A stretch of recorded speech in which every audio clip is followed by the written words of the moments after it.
Morning बच्चों। आप लोग को पीछे के वीडियो में प्लवन मतलब जब कोई वस्तु को द्रव में डाला जाता है तो आपने देखा डूब जाना, डूब कर तैरना, ऊपर भाग में तैरना, इसके बारे में बताया गया। और भी आप लोग को यह बताया गया था आर्किमिडीज के सिद्धांत, है ने। आज मैं आप लोग को मुक्त पतन और मुक्त पतन के समीकरण के बारे में बताते हैं। आपने गुरुत्व बल को बारे में पढ़ा होगा कि जब कोई वस्तु पृथ्वी के केंद्र की ओर गिरती है तो उसमें बल जो लगता है वह गुरुत्व बल के कारण, यानी किसी वस्तु को पृथ्वी अपनी ओर जिस बल से खींचता है उस बल को गुरुत्व बल कहते हैं। आप लोग को पीछे वाले वीडियो में बताया गया है। और इस बल को मापने के लिए हम लोग की भार की जरूरत होती है, यानी भार का डिफिनेशन जो होता है वो गुरुत्व बल का ही डिफिनेशन होता है। तो यहाँ पर भार गुरुत्व बल के बराबर दर्शाते हैं, यानी mg जो हो गया वो भार हो गया अर्थात गुरुत्व बल हो गया। और गुरुत्व बल के ही घटना, गुरुत्व बल के घटना मुक्त पतन कहलाता है। तो इस बात को याद रहे। आप लोग को रैखिक समीकरण पढ़ा था, मतलब जब कोई वस्तु सरल रेखा पर गति करता है तो उसके समीकरण के आपने पढ़ा था कि s बराबर ut plus half eighty square होता है, v स्क्वायर बराबर u स्क्वायर प्लस 2as होता है। इसके बाद आपने पढ़ा था a बराबर v माइनस u बटे t होता है। तो वो सभी समीकरणों को रैखिक समीकरण कहते हैं और उन्हीं समीकरणों में हम बदलाव करेंगे। जो दूरी रहेगा वो ऊंचाई में बदलेगा, जो रैखिक त्वरण होगा वो गुरुत्वीय त्वरण में बदलेगा, है ने। तो इस प्रकार से वह जो समीकरण कहलाएगा सूत्र कहलाएगा, मुक्त पतन का समीकरण सूत्र कहलाएगा, है ने। जब कोई वस्तु ऊपर से नीचे या नीचे से ऊपर गति करेगा तब हमें इस प्रकार का सूत्र का अप्लाई करेंगे और विभिन्न राशियों का मान ज्ञात करेंगे। तो आइए मैं आप लोग को पहले संक्षेप में गुरुत्व बल के बारे में लिख देता हूं, है। आप ध्यान से लिखिए, समझिएगा।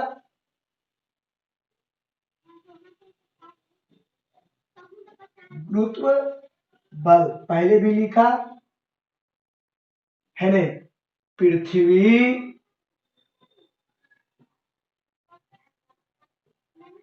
किसी वस्तु को अपनी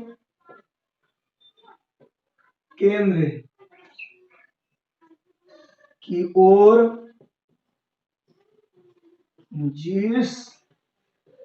जिस बल से खींचता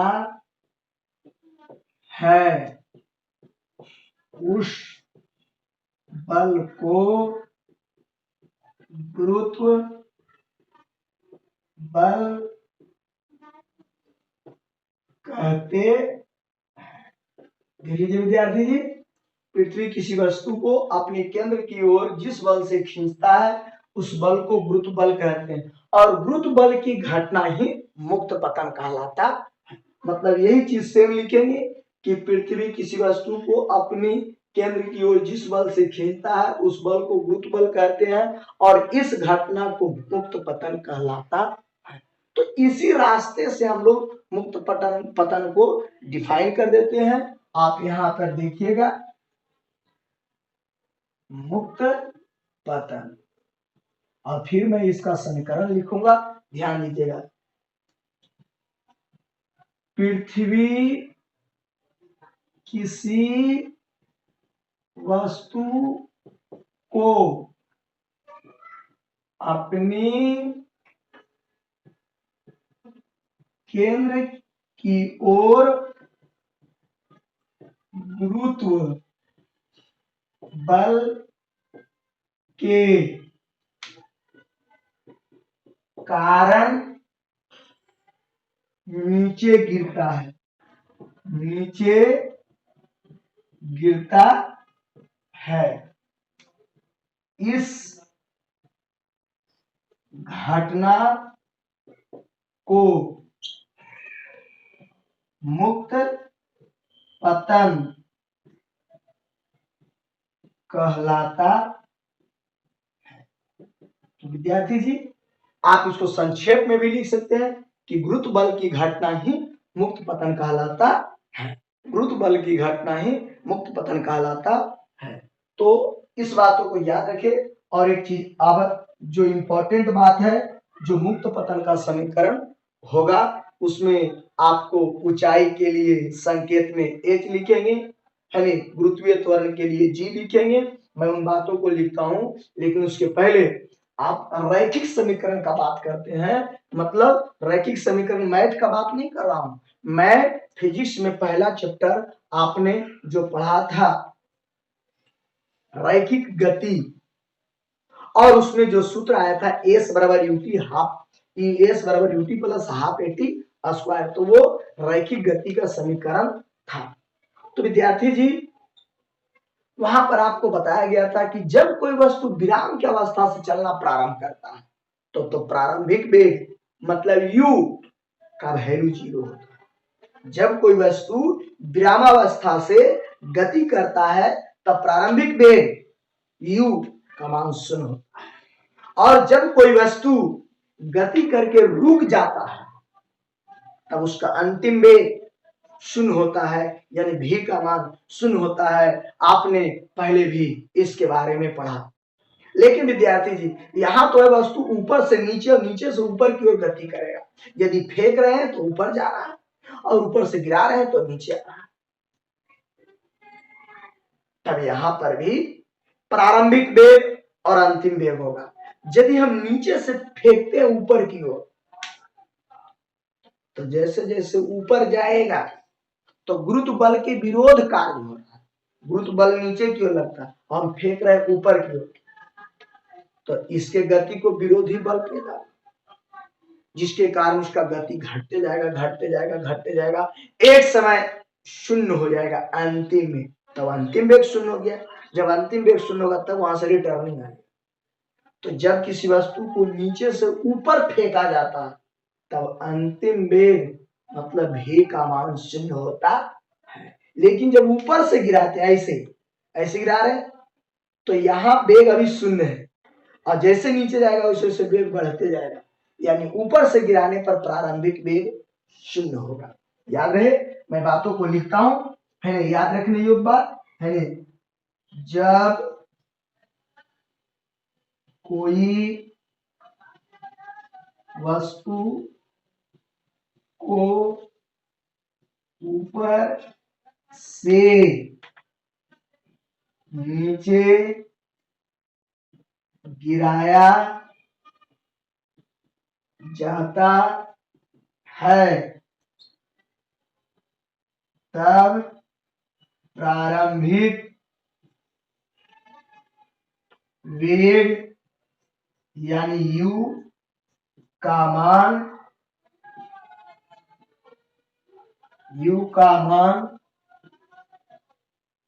0 होता। न्यूमेरिकल बनाने में इसकी बहुत जरूरत होगा, बहुत इंपॉर्टेंट चीज है ये सब। यदि आप छोटे छोटे शब्दों को याद नहीं रखिएगा तो ये आपका न्यूमेरिकल नहीं बनेगा। आप अभी इस वीडियो में देखिएगा कि न्यूमेरिकल मैं इस पर कैसे बनाता हूं। तो जब कोई वस्तु को ऊपर से नीचे गिराएंगे तो प्रारंभिक वेग u की जगह पर 0 देंगे, और जब 0 लिखेंगे तो उसके साथ कोई मात्रक नहीं दर्शाएंगे। तो याद रहे ये 3 पॉइंट। मैं चौथा पॉइंट लिखूंगा कि जब कोई वस्तु नीचे से ऊपर फेंका जाता है तब अंतिम वेग 0 होगा, v का मान 0 होगा। इसके बाद मैं मुक्त पतन का सूत्र लिखूंगा जो आपको आ रहा है। देख लिया, मिटा रहे हैं, है ना, ध्यान से पढ़ते जाइए, समझते जाइए, कोई दिक्कत नहीं है। और इसके बाद आज थ्योरी खत्म हो जाएगा, अगला दिन न्यूमेरिकल चलेगा। जिनको जो क्वेश्चन पूछना होगा आप व्हाट्सएप करेंगे, फटाफट बता दिया जाएगा, है ना। और इसके बाद फिर मैथ स्टार्ट करेंगे, क्षेत्रमिति, है ना। अभी तक ये हम लोग मैथ में जो भी पढ़ रहे थे वो फर्स्ट मैथ का भाग पढ़ रहे थे। इसके बाद सेकेंड भाग भी कुछ पढ़ लेंगे। आइए विद्यार्थी जी, अब मैं आपको यहाँ अगला पॉइंट जो लिख रहा हूं कि जब कोई वस्तु को नीचे से ऊपर फेंका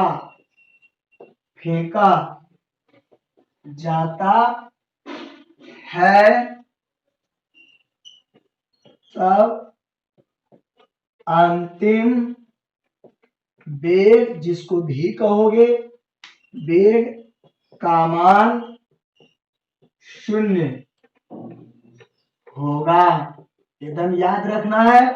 अब यहाँ पर जो इंपॉर्टेंट वर्ड होगा वो होगा क्या चीज? प्रारंभिक वेग। क्या चीज संकेत करेंगे? दूसरा, आप अंतिम वेग भी से सूचित करेंगे। और तीसरा आपने पढ़ा होगा त्वरण, ये से सूचित करेंगे। चौथा आपने पढ़ा होगा समय, टी से सूचित करेंगे। और पांचवा आपने पढ़ा होगा दूरी, एस या एक्स से सूचित करेंगे। और विद्यार्थी जी, इसमें तो और जरूरत नहीं पड़ता था, रैखिक में है एस बराबर UT plus half eighty square D square 2s, तो इतना पड़ता था। अब हम लोग को इससे अब मुक्त पतन में आ जाएंगे तो ऊंचाई को ए से सूचित करेंगे, ऊंचाई हो या गहराई, यहां पर दर्शाएंगे। एक से सातवां यहां पर होगा विद्यार्थी जी गुरुत्वीय त्वरण, वो रहेगा जी से विद्यार्थी जी, है ना? दो चीज बदलेगा, एच और जी बदलेगा, और बाकी सारे चीज पहले ही रहेगा, है ना? और एक याद रखने योग्य बात, जी का मान 9.8 मीटर प्रति सेकेंड स्क्वायर या 10 मीटर प्रति सेकेंड स्क्वायर पृथ्वी ये नॉमेरिकल जब हम बनाएंगे और पृथ्वी से रिलेटेड संबंधित प्रश्न करेगा तो वहां पर जी का मान 9.8 लेंगे या सुविधाजनक 10 भी रख सकते हैं। कभी कभार जब 10 रहना रहेगा तो ये दर्शाएगा अधिकांशतः में यही रहेगा, लेकिन कभी कभार कुछ में ये भी दे देता है, तो खैर कोई बात नहीं, है ना? अब इस चीज में एक और ध्यान में रखिएगा कि जब कोई वस्तु को ऊपर से नीचे गिराएंगे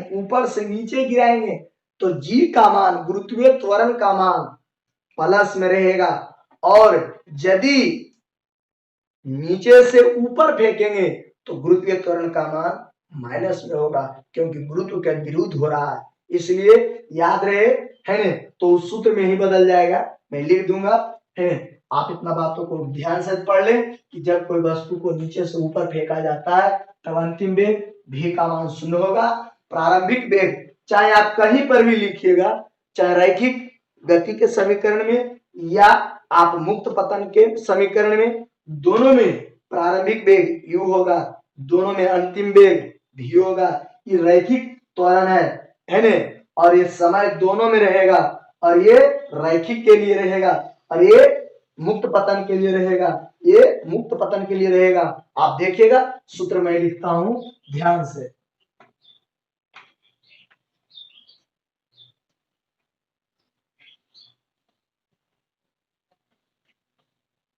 देखिए आगे भी मैं नोट पॉइंट भी लिख देता हूं, उस बात को याद रखिएगा, बिल्कुल से बिल्कुल याद रखना है ना?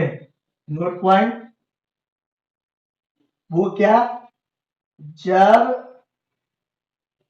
वस्तु को ऊपर फेंका जाता है तब जी का मान ऋणात्मक होगा। दूसरी बात, जब वस्तु को नीचे गिराया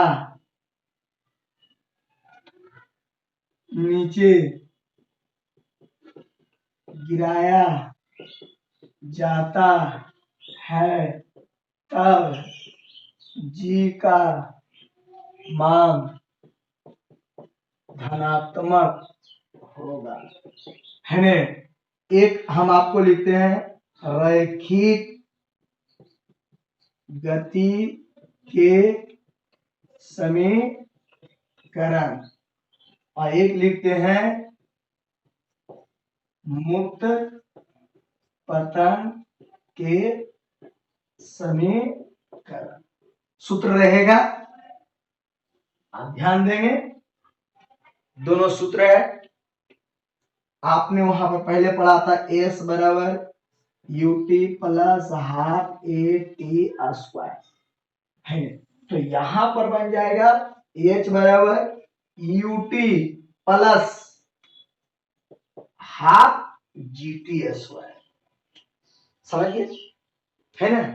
ये ऊपर से नीचे के लिए है, ये ऊपर से नीचे आने पर, क्योंकि प्लस में ये सूत्र हम लोग कब निकालेंगे, दूरी ऊंचाई ज्ञात करने के लिए, गहराई, जब कोई वस्तु को ऊपर से नीचे गिराया जा रहा है तब। लेकिन यदि ऊंचाई जैसे नीचे से फेंका जा रहा है, कितना ऊंचाई गया, तो ये भी तो ऊंचाई निकालना है, तो नीचे से ऊपर गया तो यहाँ पर हो जाएगा माइनस, समझ रहे।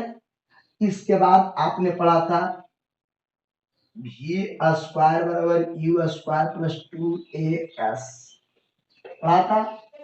अब यहां हो जाएगा v स्क्वायर बराबर 2 प्लस v स्क्वायर बराबर u स्क्वायर प्लस 2gh, यही बदलेगा।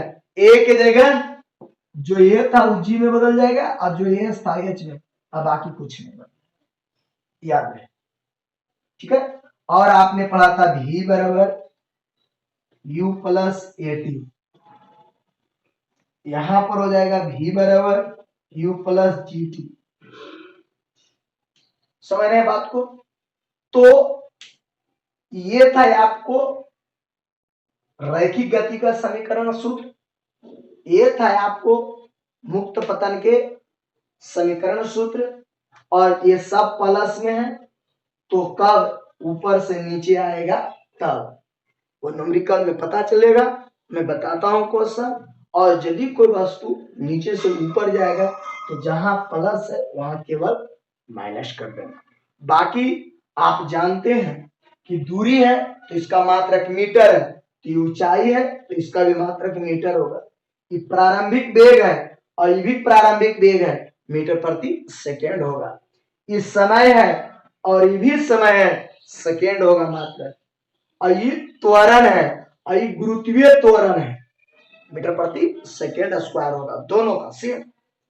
तो कुछ नहीं बदला, मात्रक नहीं बदलेगा, सिर्फ रैखिक समीकरण में, रैखिक गति के समीकरण में ए त्वरण था, और यहां मुक्त पतन के समीकरण में जी त्वरण हो जाएगा।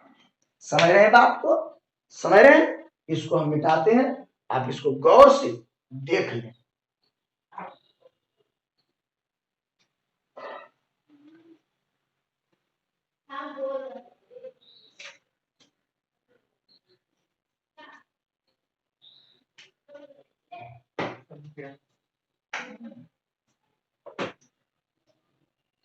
हो गया। अब इसी में हम आपको चेंज कर देते हैं थोड़ा, क्या कि ऊपर से नीचे के लिए सूत्र क्या लगेगा, नीचे से ऊपर के लिए क्या लगेगा, मुक्ते पतन में सेम चीज, ये तो आप देख रहे हैं, है ना।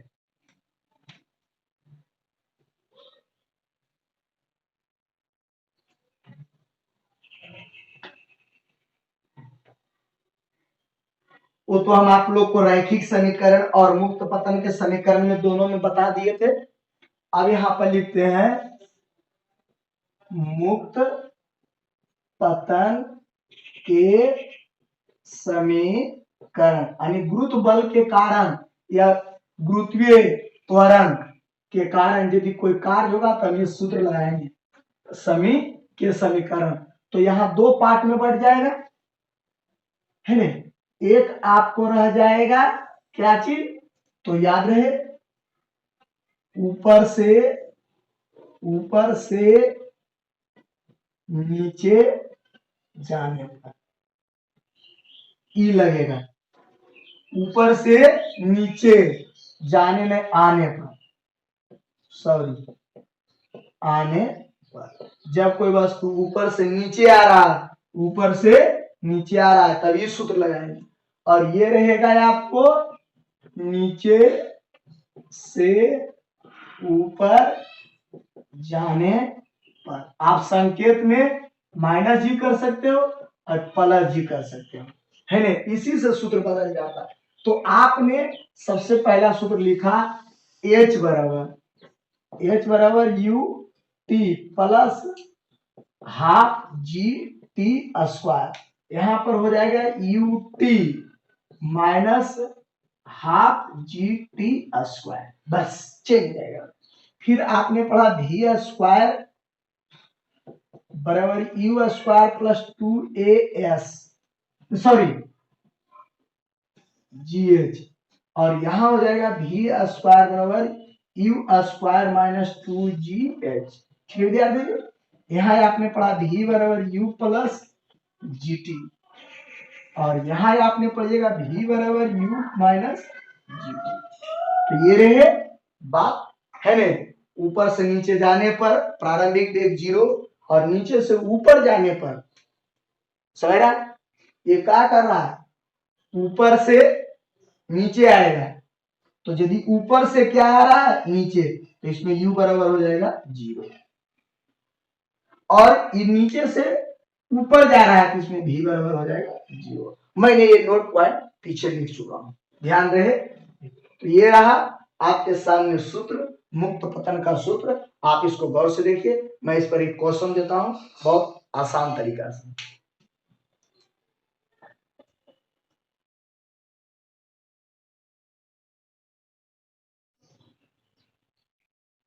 देखिए विद्यार्थी जी, आप तो इसके आधार पर मैं एक नॉमरिकल बता रहा हूं, आप लोग नॉमरिकल को बनाइएगा। यदि नॉमरिकल नहीं बनेगा तब हमसे मिलिएगा, क्वेश्चन को व्हाट्सएप कीजिएगा, है ना। पीछे वाला गुरुत्वाकर्षण वाला नॉमरिकल पीछे भी मैंने बताया था, है ना, उसमें ध्यान दीजिएगा पीछे वाला। देखिए क्वेश्चन एक देता हूं जो मुक्त पतन वाला में लगेगा, आप ध्यान दीजिएगा। एक पहाड़ी के चोटी से एक पत्थर गिराया जाता है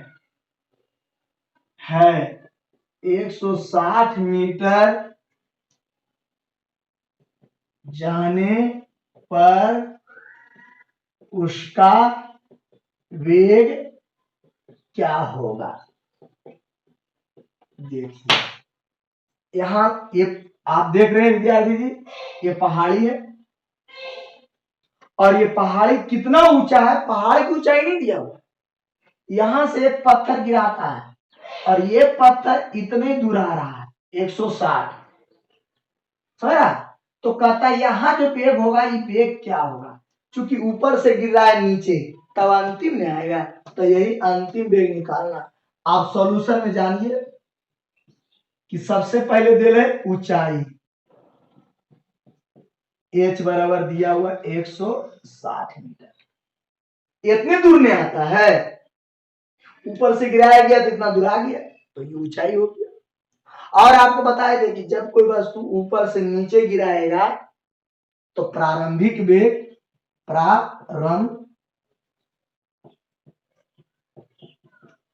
प्रारंभिक वेग u बराबर 0, इसके साथ कोई मात्रक नहीं। और गुरुत्वीय त्वरण,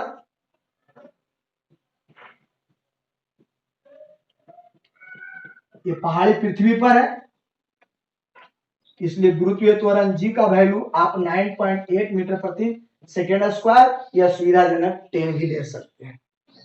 समझ रहे हैं? तो अब हम लोग को एक ही चीज मालूम करना रह गया भी, कि 160 मीटर जाने पर इसका वेग क्या होगा। तो आप अभी सूत्र लगाए, वी स्क्वायर का दो सूत्र लिखा, वी स्क्वायर बराबर यू स्क्वायर प्लस 2GH। तो v का मान निकाल कर u का मान दे ले, g का मान दे ले, h का मान, इस सूत्र से निकल जाएगा। एक और था v बराबर u प्लस GT। तो v का मान निकालना, u का मान दे ले, g का मान दे ले, t का मान नहीं दे ले, इसलिए ये सूत्र अप्लाई नहीं। अब देखिए सूत्र आपको लग रहा है कौन, ऊपर से नीचे आ रहा है, इसलिए वी स्क्वायर बराबर यू स्क्वायर प्लस 2GH। ऊपर से नीचे आने पर, यदि यही प्रश्न कर देता, आगे आपका बुक में है, गौर कीजिएगा, सुनिएगा, कि एक पत्थर को ऊपर की ओर फेंका जाता है तो 160 मीटर ऊंचाई पर उसका वेग क्या होगा। तो सेम क्वेश्चन सेम है, खाली दिशा अलग अलग है।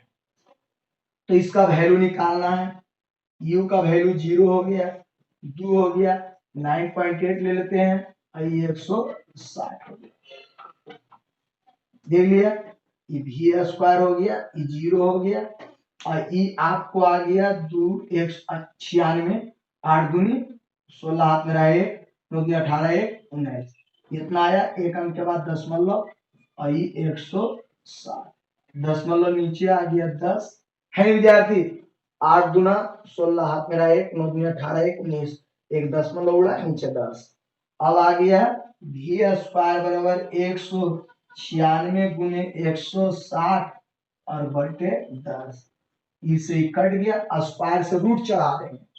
देखिए v बराबर अंडर रूट 196 और गुने 16, आप 196 का वर्गमूल जानते हैं 14, और इसका जानते हैं 4, 14 चका 56, भी वेग है मात्रक मीटर प्रति सेकेंड। आंसर समझ आया विद्यार्थी जी। तो नीचे से फेंके या ऊपर से फेंकेंगे तो सिर्फ कंडीशन अलग हो जाएगा, यही क्वेश्चन को कह देंगे कि नीचे से ऊपर फेंका जाता है तो 160 मीटर ऊंचाई पर अंतिम वेग क्या होगा, तो ये आंसर यही होगा, सूत्र बदल जाएगा, यहाँ पर माइनस हो जाएगा। समझ रहे बात को, और कुछ नहीं। तो आप लोग को मेन थ्योरी खत्म हुआ आज के इस वीडियो में, और फिर आप लोग न्यूमेरिकल बनाइएगा, अगला दिन आप लोग को न्यूमेरिकल चलेगा, है ना, एक एक करके बनाइए स्टूडेंट फ्रेंड जो भी आपके पास बुक है, और कल आपको न्यूमेरिकल बता करके अगले दिन से आपका मैथ का video second math triangle start किया जाएगा क्षेत्रमिति से। तो आइए आज की इस वीडियो में इतना ही, फिर अगले दिन हम लोग मिलते हैं इसके न्यूमेरिकल के साथ। तब तक सभी विद्यार्थियों को चैनल की ओर से जय हिंद।